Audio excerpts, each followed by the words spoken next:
एक शेकडो वर्ष जुनी बांधकाम पद्धत असू शकते का? हो, आणि याच घटनेचा आपण आज सखोल आढावा घेणार आहोत.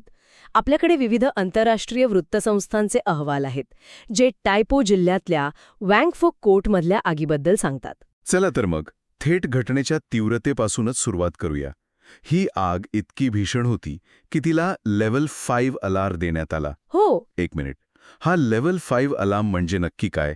हे किती गंभीर असतं? म्हणजे बघा, हा धोक्याचा सर्वोच्च स्तर आहे. सोप्या भाषेत सांगायचं तर शहरातली जवळजवळ सगळी अग्निशमन यंत्रणा एकाच ठिकाणी बोलावली जाते. अरे बापरे, आणि विचार करा, हाँगकाँगमध्ये तब्बल 17 वर्षानंतर असं काहीतरी घडलंय. 17 वर्षांनी? म्हणजे ही खूपच मोठी गोष्ट आहे. नक्कीच. जवळपास 700 अग्निशमन कर्मचारी, 128 गाड्या, 57 रुग्णवाहिका. प्रचंड मोठी यंत्रणा आहे ही. हो, मग मला हा प्रश्न पडतो की एवढी मोठी यंत्रणा असूनही आग इतकी का पसरली? म्हणजे 26 नोव्हेंबर 2025च्या दुपारी लागलेली ही आग पाहता पाहता 7 उंच इमारतींमध्ये पसरली. अगदी बरोबर. आणि इथेच या घटनेतला सर्वात धक्कादायक भाग समोर येतो. ही आग इमारतीच्या आतून नाही तर बाहेरून पसरली. बाहेरून? कशी? इमारतीच्या नूतनीकरणासाठी जे बांबूचं बांधकाम केलं होतं, म्हणजे पराची किंवा ज्याला आपण इंग्लिशमध्ये स्कॅफोल्डिंग म्हणतो, ते आगीच्या प्रसाराचं मुख्य कारण ठरलं. बांबू? मला वाटलं होतं की आता सगळीकडे स्टील किंवा ॲल्युमिनियम वापरतात. नाही, हाँगकाँगमध्ये अजूनही बांबूचा वापर खूप मोठ्या प्रमाणावर होतो. अच्छा, पण का? कारण बांबू हलका असतो, मजबूत असतो आणि स्वस्तही पडतो. त्या अक्षरशः एखाद्या कोळ्याच्या जाळ्यासारख्या संपूर्ण इमारतीला वेढून टाकतात. खरंय.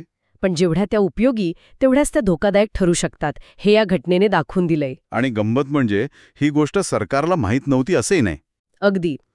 सुरक्षेच्या कारणास्तव सरकार सार्वजनिक प्रकल्पांमधून बांबूच्या परांचीचा वापर बंद करण्याचा विचार करत होतच. म्हणजे हा धोका अपेक्षित होता. हो. पण तरीही. हो, पण हा मुद्दा फक्त सुरक्षेपुरता नाही, तो हाँगकाँगच्या ओळखीचाही आहे.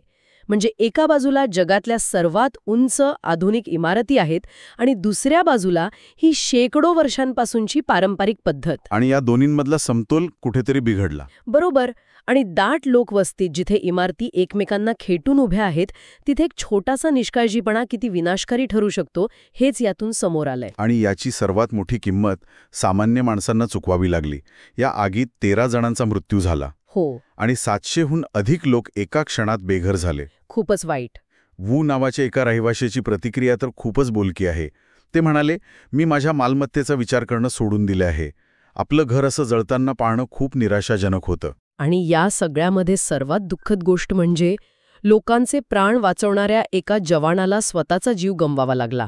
हो, 37 वर्षीय अग्निशमन जवान. हो. जे 9 वर्षांपासून सेवेत होते.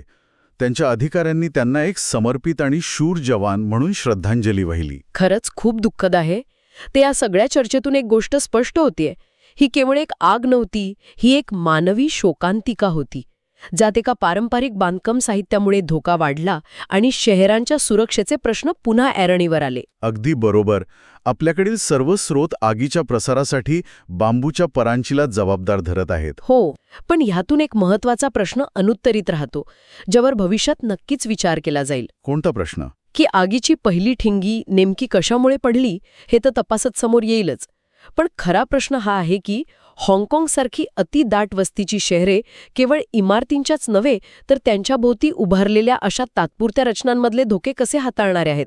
खरे, हा विचार करायला लावणारा प्रश्न आहे.